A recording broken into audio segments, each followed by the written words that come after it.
சட்டம் என்ன சொல்லுது? லஞ்சம் கொடுப்பதும் தவறு, வாங்குவதும் தவறு அப்படின்னு சொல்லுது. இந்திய அரசு நிறுவனம் ஒன்று கையெழுத்து போட சொல்லுவதற்காக அல்லது மாநிலங்களுக்கு நிர்பந்தம் கொடுப்பதற்காக இவர் என்ன செய்யறாரு அப்படின்னா லஞ்சம் கொடுத்திருக்கிறார். எவ்வளவுனா 2029 கோடி. அது யார் அக்கவுண்ட் காசு? அமெரிக்காக்காரனோட அக்கவுண்ட் காசு. இதுதான் பிரச்சனைக்கு காரணம். அதானி, வினித் ஜெயின், ரஞ்சித் குப்தா, அப்புறம் கோ கான்ஸ்பிரேட்டர் 2 அப்படின்னு ஒருத்தர் வர்றாரு. இவங்க எல்லாரும் நியூ டெல்லியில மீட் பண்றாங்க. எதுக்கு? அதானி நேரடியா எதுக்கு மீட் பண்றாங்க அப்படின்னா இந்த லஞ்சத்தை எப்படி கொடுக்க போகிறோம் அப்படின்ற டிஸ்கஸ் பண்றதுக்கு மீட் பண்றாங்க. மீட் பண்ணும் பொழுது இந்த வினித் ஜெயின் அப்படின்றவர் இருக்கிறார் இல்லையா, அவரு அந்த டேபிள்ல வச்சு அந்த டாக்குமெண்ட்டை போன்ல போட்டோ எடுத்தாரு. ஓகே, யார் யாருக்கு எவ்வளவு?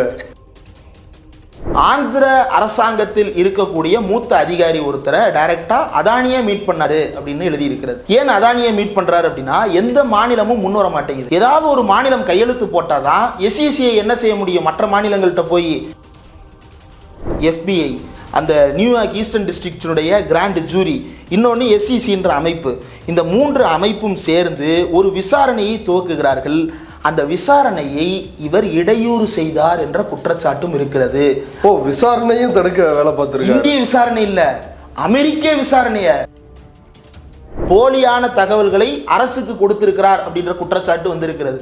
இப்ப இது எவ்வளவு பெரிய கேவலம். ட்ரம்ப் ஜெயிச்சார்ல, ஜெயிச்ச உடனே இவர் நான் $10 பில்லியன் இன்வெஸ்ட் பண்றேன் அப்படின்னு இவர் போன வாரம் அறிவிச்சாரு. அதனாலதான் அவசர அவசரமா இவனை நம்பி இவன் முதலீட்டை வாங்காதீங்க, அவன் முதலீடு பண்றதா சொல்ற காசு பூரா நம்ம காசு, இவனை நம்பி இன்வெஸ்ட்மெண்ட்டை கூப்பிட்டு வந்தா நடுத்தெருவில் அமெரிக்க பொருளாதாரத்தை நிப்பாட்டி விட்டு போயிருவேன் அப்படின்றதுனாலதான் இன்னைக்கு அவசரமாக இந்த தீர்ப்பு வந்திருக்கு. இது வெறும் அதானிக்கு நடந்த அசிங்கம் இல்ல. SECன்ற இந்திய அரசு நிறுவனம் ஒரு கரப்ட் நிறுவனம். இனிமேல் இந்த செக்கியை நம்பி அவனாவது வெளிநாட்டுல இருந்து வருவானா? வர்றவன் எப்படி வருவான்னா, இவன் ஒரு ஏமாலிடா, இவன்கிட்ட நம்ம லஞ்சம் கொடுத்தோம்னா என்னன்னாலும் சாதிச்சுக்கலாம். அதானின்னு ஒருத்தன் இருக்கானா, அவன் ₹2 மின்சாரத்தை 7 ரூபாய்க்கும் 14 ரூபாய்க்கும் வித்துட்டு போயிருக்கான். நம்ம போய் ஒரு 10 ரூபாய்க்கு வித்தோம்னா இவன் வாங்க மாட்டேன்னு சொல்லிட போறான். வாங்கடா அப்படின்னு சொல்லிட்டு ஊரே கொள்ளையடிக்கிறது கிளம்பக்கூடிய ஒரு கரீபியன் தீவாக இந்தியா மாறப்போகிறதா? அதானிக்கு பிடிவாரண்ட் போட்டிருக்காங்க. அடுத்து என்ன நடக்கும்? அதானியை கைது செய்வதற்கான வாய்ப்பு இருக்கா? ட்ரைப்ஸ் பார்வையாளர்களுக்கு வணக்கம். மின்சார ஒப்பந்தங்கள் தொடர்பாக இந்திய அதிகாரிகளுக்கு 2200 கோடி லஞ்சம் கொடுத்தது தொடர்பாக கௌதம் அதானியின் மீது நியூயார்க் நீதிமன்றம் பிடிவாரண்ட் பிறப்பித்துள்ளது. இது தொடர்பாக நம்மிடையே உரையாடுவதற்கு, இந்த பின்னணி குறித்து விளக்குவதற்கு ஊடகவியலாளர் தோழர் இந்திரகுமார் தேரடி அவர்கள் இணைந்துள்ளார். வாருங்கள், அவரோடு விவாதிக்கலாம். வணக்கம். வணக்கம். 2200 கோடி இந்திய அதிகாரிகளுக்கு லஞ்சகமாக கொடுத்திருக்கிறார் கௌதம் அதானி. இது அமெரிக்காவில் மிகப்பெரிய பிரச்சனையாக மாறி இருக்கிறது. எதனால் நியூயார்க் நீதிமன்றம் கௌதம் அதானிக்கு பிடிவாரண்ட் போட்டிருக்காங்க? இல்லை, இது ரொம்ப முக்கியமான ஒரு வழக்கு. சர்வதேச அளவில் அதானி என்கின்ற இந்த முதலாளியின் மீது பல நாடுகளும் கூட ஒரு பார்வையை வைத்திருக்கிறார்கள். ஒன்று, இவர்கிட்ட இன்வெஸ்ட்மெண்ட் வாங்கிக்கலாம். ரெண்டாவது, அவர்கிட்ட வாங்கின இன்வெஸ்ட்மெண்ட் சரியா இருக்கா அப்படின்ற அந்த கேள்விகள். ஏன்னா இந்த முதலாளி அதானியின் மீதான குற்றச்சாட்டுகளை ஹிண்டன்பர்க் அப்படின்ற நிறுவனம் வெளியிடுகிறது. அவங்க ஒரு ஷார்ட் செல்லிங் கம்பெனி. அவங்களே அதை மறுக்கலை. அவங்க என்னமோ இவங்க புதுசாக கண்டுபிடிச்ச மாதிரி இந்திய சங்கிகள் அவன் ஒரு ஷார்ட் செல்லிங் கம்பெனி, அவன் லாபத்துக்காக அதானி அடிக்கிறான். சரி, அவன் லாபத்துக்கு தான் அடிக்கிறான். யார் அடிக்கிறான்? அவன் லாபத்துக்காக டாட்டா அடிக்கலையே, அவன் லாபத்துக்காக அம்பானி அடிக்கலையே, அவன் லாபத்துக்காக ஏன் அதானியை குறி வச்சு அடிக்கிறான்?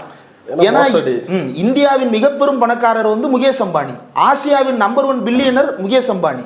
அவர் அடிக்கல, அதானி எல்லாம் அடிக்கிறான். அப்ப என்னமோ சிக்கல் இருக்கு அப்படின்னு உலக நாடுகளினுடைய பார்வை அதானியின் பக்கம் திரும்புகிறது. அந்த அடிப்படையில் தான் யுனைடெட் ஸ்டேட்ஸ் ஆஃப் அமெரிக்காவிலும் கூட இந்த அதானியின் மீதான கண்காணிப்பு அப்படின்றது தொடங்குகிறது. இதை யாரெல்லாம் முன்னெடுக்கிறார்கள் அப்படின்னா 3 நிறுவனங்கள் இந்த முன்னெடுக்கிறாங்க. நம்பர் 1, யுனைடெட் ஸ்டேட்ஸினுடைய மிகப்பெரிய ஒரு விசாரணை அமைப்பாக கருதப்படக்கூடிய federal bureau of investigation FBI. ரெண்டாவது, ஈஸ்டர்ன் டிஸ்ட்ரிக்ட் ஆஃப் நியூயார்க்கினுடைய கிராண்ட் ஜூரி இன்வெஸ்டிகேஷன். மூன்றாவது, SEC என்று அழைக்கப்படக்கூடிய security exchange commission of United States. இந்த 3 அமைப்புகளும் இந்த விசாரணையை தொடங்குகிறார்கள். இதில் இந்த bribery and the obstruction scheme அப்படின்னு குறிப்பிட்டிருக்கிறாங்க. ஓவர்வியூ ஆஃப் கிரிமினல் ஸ்கீம், அதாவது இந்த குற்றவியல் நடவடிக்கைகள் அப்படின்றது குறித்து அதில் முதல் பகுதி என்ன அப்படின்னா, இது எப்படி தொடங்குகிறது அப்படின்னு பார்க்கும் பொழுது, முதல்ல இந்த கௌதம் அதானி, சாகர் அதானி, வினீத் ஜெயின், இந்த 3 பேர், இந்த 3 பேரும் இந்தியாவில் இருந்து இயங்குபவர்கள். ஏன் அப்படின்னா இந்த சாகர் அதானி அதானியோட மருமகன். ஆமா, கௌதம் அதானி வந்து நிறுவனத்தினுடைய சேர்மன், சாகர் அதானி அந்த நிறுவனத்தினுடைய டைரக்டர் மற்றும் அதானியினுடைய மருமக பிள்ளை. 3வது வினீத் ஜெயின் அப்படின்ற நபர். இவர் வந்து இந்த அதானி கிரீன் அப்படின்ற அந்த நிறுவனத்தினுடைய சிஇஓவாக செயல்படுகிறார். இந்த 3 பேர் இந்தியாவில். இதே மாதிரி இவங்களுக்கு செயல்பாடுகளை செய்வித்து தருவதற்கு அமெரிக்காவில் 5 பேர் இருக்கிறாங்க. இவர்கள் எல்லோரின் மீதும் தான் இப்போது வழக்கு என்பது சூட்டப்பட்டிருக்கிறது, குற்றம் சாட்டப்பட்டிருக்கிறது. கௌதம் அதானி, சாகர் அதானி, வினீத் ஜெயின், இது தாண்டி அஷ்யூர் பவர் அப்படின்ற ஒரு கம்பெனி இன்வால்வ் ஆகுது. இந்த கம்பெனி 2 இடத்துல இருக்கு. ஒன்று மொரீஷியஸில் அஷ்யூர் பவர் குளோபல் அப்படின்ற பேரில், அதனுடைய கிளை நிறுவனமாக இந்தியாவில் அஷ்யூர் பவர் அப்படின்ற பெயரில் செயல்பட்டு கொண்டிருக்கிறது. மொரீஷியஸ் வந்து வரி இல்லாத நாடு, வரி இல்லா சொர்க்கம். நம்ம எல்லாருக்கும் நல்லா தெரியும். ஹிண்டன்பர்க் அறிக்கையா இருக்கட்டும், ஃபினான்ஷியல் டைம்ஸ் அறிக்கையா இருக்கட்டும், ஹிண்டன்பர்க் 2வது அறிக்கையா இருக்கட்டும், எல்லாவற்றிலும் மொரீஷியஸில் செய்யப்பட்ட முதலீடுகள் குறித்து அவங்க தொடர்ந்து பேசி இருக்கிறாங்க. அப்போ அந்த அஷ்யூர் பவர் அப்படின்ற அந்த கம்பெனியுடைய எம்டி மற்றும் சிஇஓ ஆகிய ரஞ்சித் குப்தா அப்படின்ற நபர். இப்போ ரஞ்சித் குப்தா அப்படின்றவர் வந்து ஏதோ ஒரு வெளிநாட்டுக்காரர் கிடையாது, அவர் ஒரு இந்தியர். ஏன் மொரீஷியஸில் கம்பெனி ஆரம்பித்து அதனுடைய சப்சிடரி இந்தியாவில் தொடங்குறாரு அப்படின்னா, மூல முதலீடுகளை அங்கே செய்வதன் மூலமாக பெரும் லாபத்தை சம்பாதித்துக் கொள்ளலாம், வரிகள் கிடையாது அப்படின்றதுனால அங்கே போகிறாரு. இதை தாண்டி இன்னொரு 4 பேர் இன்வால்வ் ஆகுறாங்க. சிரில் கபென்ஸ், சுரப் அகர்வால், தீபக் மல்ஹோத்ரா, ரூபேஷ் அகர்வால். அகர்வால், மல்ஹோத்ரா இவங்கெல்லாம் இந்தியர்கள். சிரில் கபென்ஸ் அப்படின்றவர் யாரு அப்படின்னா, அதானிக்கு இதுக்கு முன்னாடி ஒரு நாடு பெரிய குடைச்சலாக இருந்தது. என்ன அப்படின்னா ஆஸ்திரேலியா. அங்கே சுரங்கங்களுக்கு இவர் முயற்சி செய்து கொண்டிருந்தார். ஆஸ்திரேலியாவுக்கு கடும் எதிர்ப்பு இருந்தது. ஆஸ்திரேலியா மற்றும் பிரான்ஸ் நாட்டில் குடியுரிமை வைத்திருக்கக்கூடிய சிரில் கபென்ஸ் அப்படின்றவர் வர்றாரு. இந்த சிரில் கபென்ஸ்ன்றவரும் அஷ்யூர் நிறுவனத்தோடு தொடர்புடையவராக இருக்கிறார். அப்போது அதானி நிறுவனம் தொடர்புடைய 3 பேர், அஷ்யூர் நிறுவனம் தொடர்புடைய 5 பேர். இந்த 5 பேர் 3 பேர் சேர்ந்து இந்த 8 பேர் தான் ஒட்டுமொத்த கான்ஸ்பிரசியையும் ஒட்டுமொத்த குற்றவியல் நடவடிக்கைகளிலும் ஈடுபட்டிருக்கிறார்கள். என்ன குற்றம் இவங்க செஞ்சுருக்காங்க? அதானியினுடைய செயல்பாடுகளை பொறுத்தவரையில் நம்ம எல்லாருக்கும் தெரிந்தது என்ன அப்படின்னா, அதானி ஒரு பல துறையில் முதலீடு செய்யக்கூடிய ஒரு முதலாளி. ஒரு வைரம் வெட்டுகின்ற நபராக இருந்தவர் பன்னாட்டு தொழிலதிபராக மாறி இருக்கிறார். Adani green energy, Adani powers, Adani என்டர்பிரைசஸ்ன்றது கீழே தான் இது எல்லாமே வருகிறது. அதானி என்டர்பிரைஸ்ன்றதுக்கு கீழே வந்து துறைமுகத்தை வாடகைக்கு எடுக்கிறதுலேருந்து, ஏர்போர்ட் வாடகைக்கு எடுக்கிறதுலேருந்து, ரோடு போடுறதுலேருந்து, விமானம் கட்டுறது வரைக்கும் எல்லா வேலையும் செய்வதா, நிலக்கரி சுரங்கங்கள்லேருந்து எல்லாமே இவங்க செய்வதாக காட்டிக்கொள்ளுகிறார்கள். அதில் ஒரு பகுதி தான் Adani green energy limited, AGEL அப்படின்னு சுருக்கமாக அதை குறிப்பிடுறாங்க. இந்த அதானி கிரீன் எனர்ஜின்ற நிறுவனம் என்ன செய்கிறாங்க அப்படின்னா, அமெரிக்காவுக்கு போய் தனக்கான முதலீடுகளை ஈர்க்கிறாங்க. யார் மூலமாக முதலீடுகளை ஈர்க்கிறாங்க அப்படின்னா 2 பேர். ஒன்று அதானி நிறுவனம் நேரடியாக, இன்னொன்று அதானிக்காக அங்கிருந்து வேலை பார்த்து கொண்டிருக்கக்கூடிய இன்னொரு நிறுவனமாகிய அஷ்யூர்.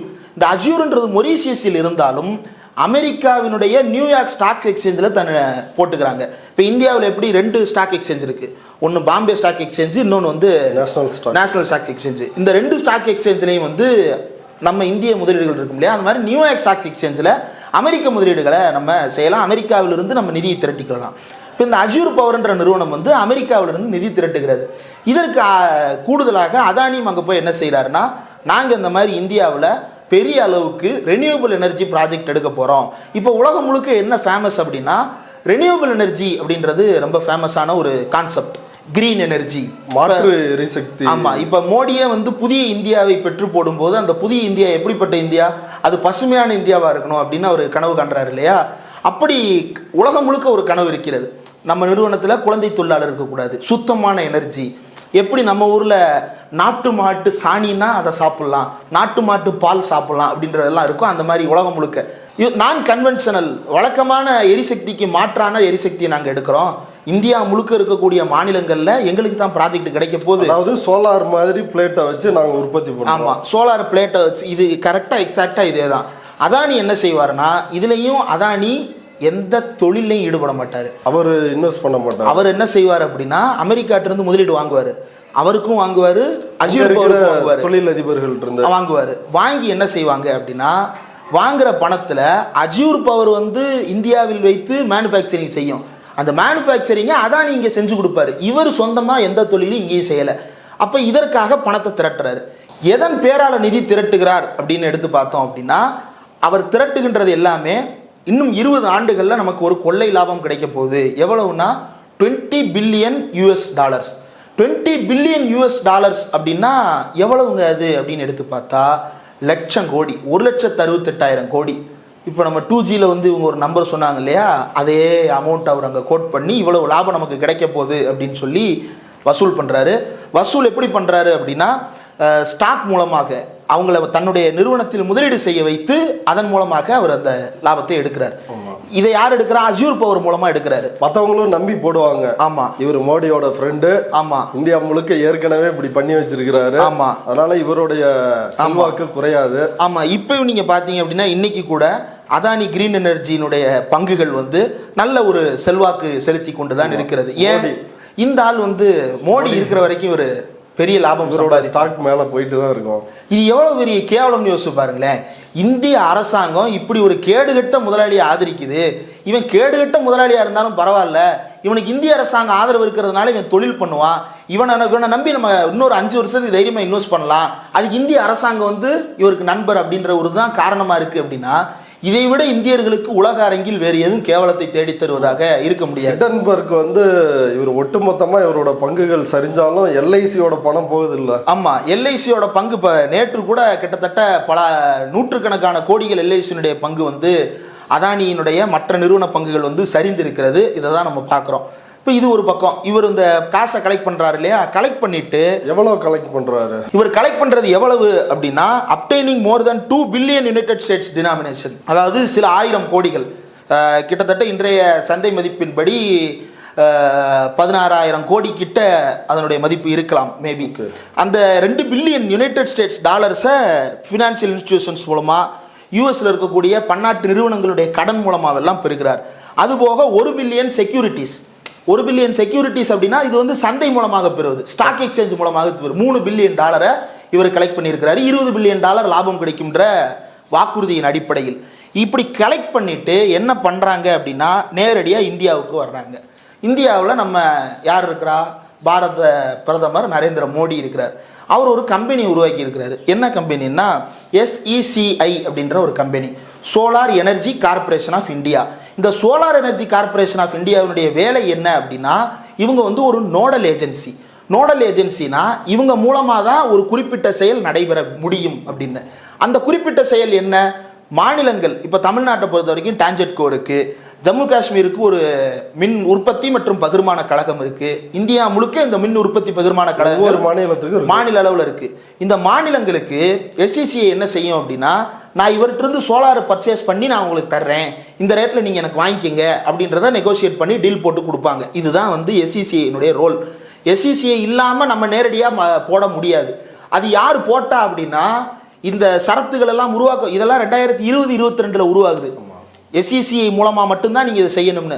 அதுக்கு முன்னாடியே SECI வர்றதுக்கு முன்னாடியே மாண்புமிகு தமிழ்நாட்டின் நிரந்தர முதலமைச்சராக மக்களின் முதலமைச்சராக குடியிருந்த ஜெயலலிதா அவர்கள் வந்து அதானியை நேரடியாக கூப்பிட்டு அந்த CM ஆபீஸிலே உட்காந்து சந்தித்து அவருக்கு வந்து கையெழுத்து போட்டு கொடுக்குறாங்க. எவ்வளவுக்கு?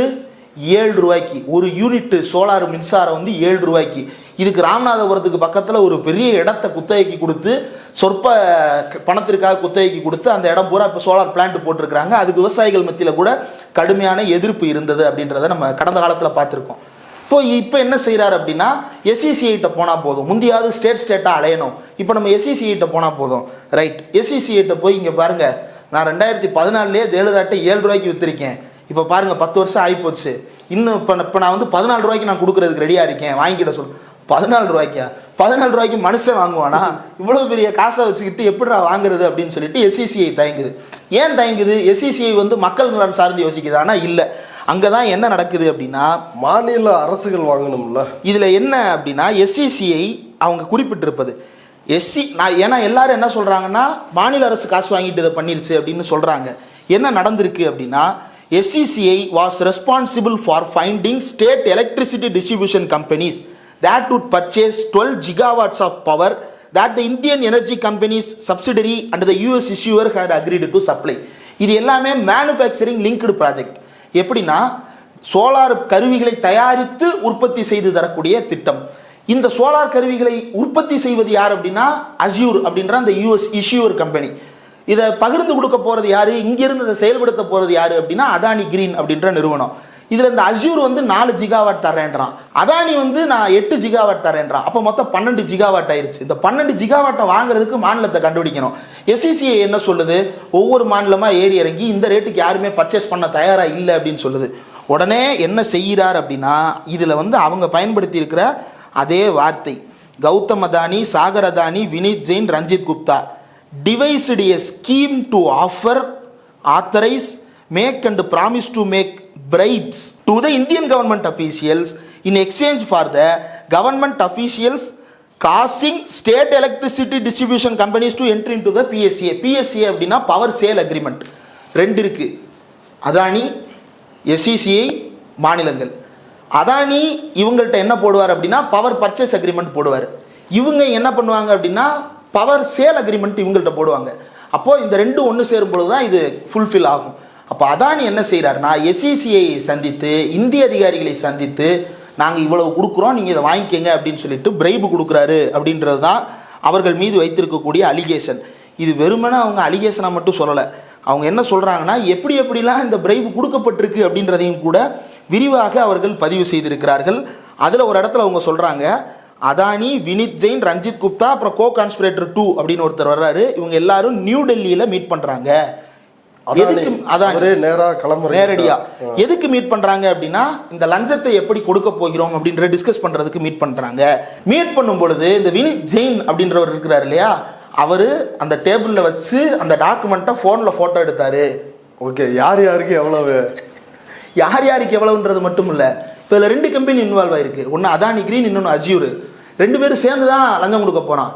எப்படி லஞ்சத்தை ஷேர் பண்ண போகிறோம், நீ எவ்வளவு கொடுக்குற, நான் எவ்வளவு கொடுக்குறேன். அப்போ அதானி தானே பாஸ் வந்து தன்னுடைய ஏவலாளிகிட்ட வந்து ஃபோட்டோ எடுத்துக்கிறாரு, நீ இவ்வளவு கொடுக்குறேன்னு எழுதியிருக்கிற, நான் டாக்குமெண்ட்டை ஃபோட்டோ எடுத்து வச்சுக்கிறேன்னு சொல்லிட்டு லஞ்ச ஆவணத்தை அதானி கிரீன்ஸினுடைய சிஇஓவாக இருக்கக்கூடிய வினித் ஜெயின் என்கின்ற நபர் ஃபோட்டோ எடுத்துக்கொண்டார் அப்படின்றது வரைக்கும் FBI எழுதி வச்சிருக்கிறான். ஓகே, பின்னாடியே இருந்து சிசிடிவியில் மானிட்டர் பண்ணது மாதிரி அவன் அவ்வளவு தகவலையும் எழுதி வச்சிருக்கிறான். இதைத்தான் அதானி என்ன சொல்றாரு அப்படின்னா, இது ஆதாரமற்ற குற்றச்சாட்டு, நீ போட்டோ எடுத்தது வரைக்கும் அவன் போட்டு கொடுத்துருக்கிறானே அப்படின்றது தான் மேட்ரு. இப்போ இதை தாண்டி என்ன நடந்திருக்கு அப்படின்னா, இதில் நேரடியாக தமிழ்நாடு அல்லது ஜம்மு காஷ்மீர் அல்லது கேரளா அல்லது மற்ற மாநிலங்களினுடைய அதிகாரிகள் நேரடியாக இன்வால்வ் ஆனதை பற்றின குறிப்புகள் இருக்கா அப்படின்னு எடுத்து பார்த்தோம் அப்படின்னா, SCCI வந்து அதானிக்காக கன்வின்ஸ் ஆகுது, அதை புரிஞ்சுக்க முடியுது. அது வந்து மோடி ஒன்றிய அரசினுடைய கட்டுப்பாட்டில் இருக்குது, அதனால அதானிக்காக வளைந்து கொடுக்கும். இப்போ மற்ற மாநில அரசுகள் அது அவங்களை எப்படி கன்வின்ஸ் பண்றது, அதுக்காக தான் இந்த லஞ்சமா இல்ல SCCI அதிகாரிகளுக்கு கொடுக்கப்பட்ட லஞ்சமா? இந்த அறிக்கையில இந்த இண்டிக்மெண்ட் அப்படின்னு சொல்லப்படக்கூடியதுல குறிப்பிட்டிருப்பது ஒரு முக்கியமான தகவல் என்ன அப்படின்னா, ஃபாரின் அஃபீஷியல் #1 அப்படின்றவரை மீட் பண்ணுறாங்க. அந்த ஃபாரின் அஃபீஷியல் #1 அப்படின்றவர் யார் அப்படின்னா, ஆந்திர அரசாங்கத்தில் இருக்கக்கூடிய மூத்த அதிகாரி ஒருத்தரை டைரக்டாக அதானியே மீட் பண்ணாரு அப்படின்னு எழுதியிருக்கிறது. ஏன் அதானியை மீட் பண்ணுறாரு அப்படின்னா, எந்த மாநிலமும் முன் வர மாட்டேங்குது.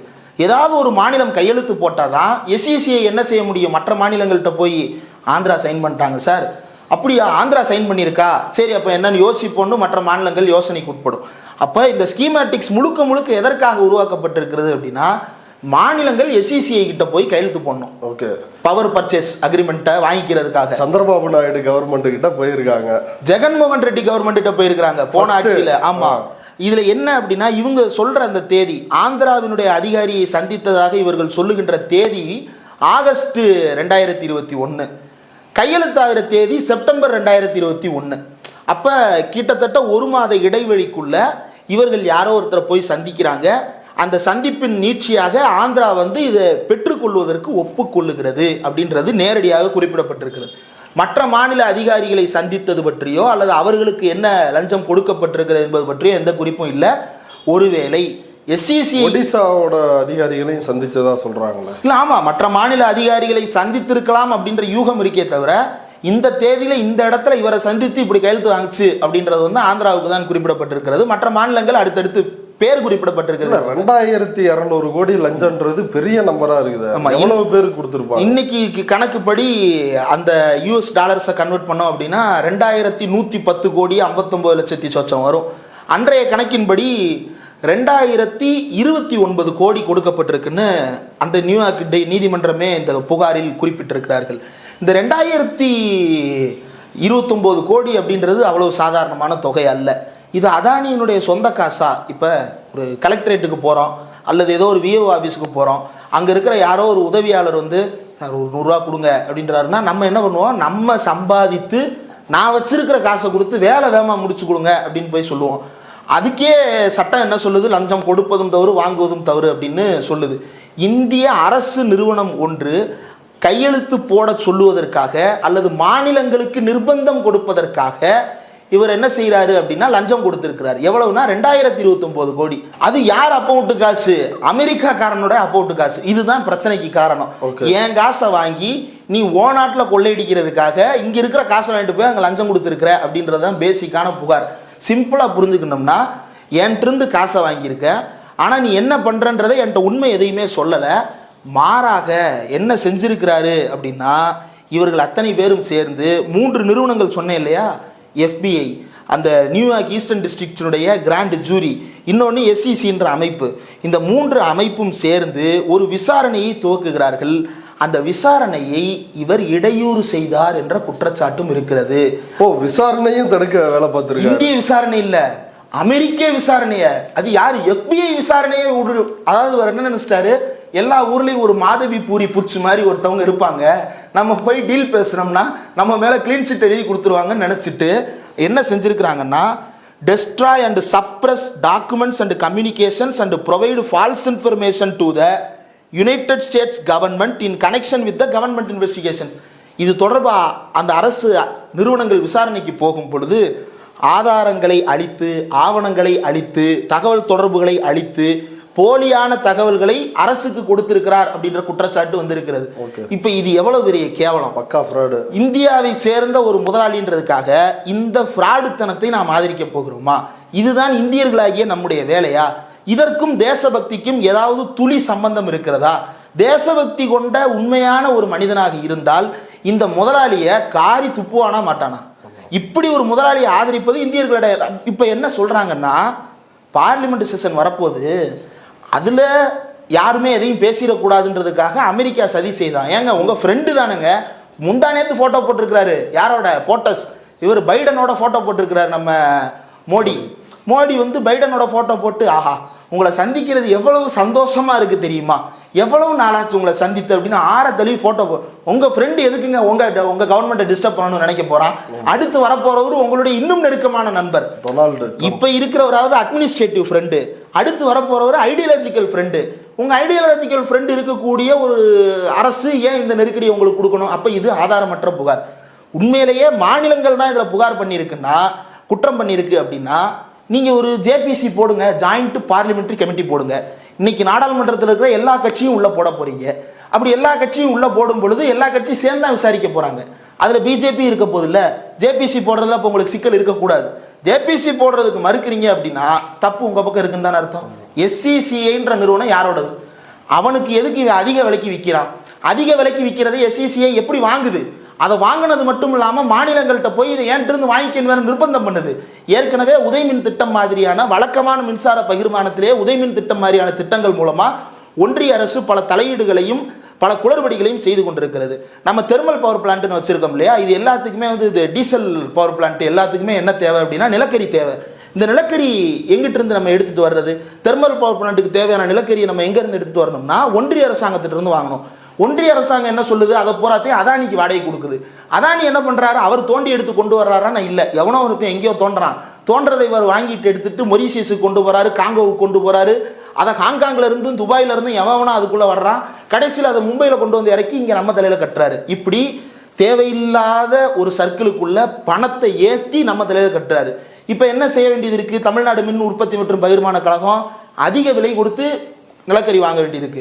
அதிக விலை கொடுக்கணும்னா உற்பத்தி பகிர்மான கழகத்துக்கு காசு வேணும். அவன் எங்க இருந்து காசு வாங்குவான்? நம்ம அதில கட்டுவான். இதுலதான் இவங்க என்ன சொல்றாங்க, உதயமின் திட்டத்துல ஏற்கனவே அப்படி ஒரு பிரச்சனை இருக்குல்ல, மட்ட ரக நிலக்கரியை கொடுத்து அதிக ரேட்டுக்கு வர்ற நிலக்கரி நல்ல நிலக்கரியா இருந்தாலும் பரவாயில்ல, அதுவும் மட்டமான நிலக்கரி அப்படின்றத ஹிண்டன்பர்க், ஃபினான்சியல் டைம்ஸ் 2 பேரும் உறுதிப்படுத்தி இருக்கிறாங்க.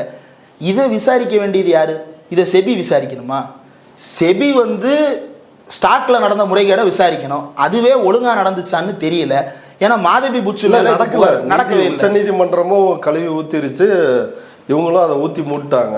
கழுவி ஊத்திருச்சு அப்படின்னா கை கழுவி ஊத்திருச்சு. ஏன்னா கழுவி ஊத்திருச்சுன்னா நம்ம ஆட்கள் வந்து ஓ கழுவி ஊத்திட்டானா அப்படின்னு நினைச்சிடக்கூடாது. கை கழுவி ஊத்தி விட்டது. மாதவி பூரிப்பிச்சு கையை கழுவு கூட இல்லை, அப்படி தொடச்சிட்டு போயிட்டாங்க. அந்த தொடச்ச தடயத்தை தான் போட்டோ எடுத்து போட்டாங்க. இப்படியாக நிலவரம் இருக்கு.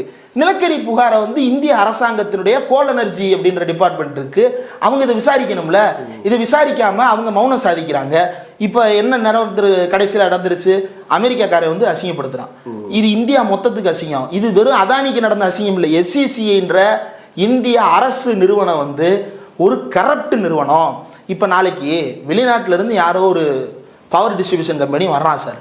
வர்றவன் என்ன பண்ணுவான், செக்கிட்ட தான் போவான். நான் சோலார் எனர்ஜி உற்பத்தியில் இருக்கேன், நீங்கள் தான் ஃபாரின் இன்வெஸ்ட்மெண்ட் வாங்கிக்கிறீங்கல்ல, என்கிட்ட வாங்கன்னு கேட்பான். செக்கி தான் அதை ஒப்புதல் கொடுக்கணும். இனிமேல் இந்த செக்கியை நம்பி அவனாவது வெளிநாட்டில இருந்து வருவானா?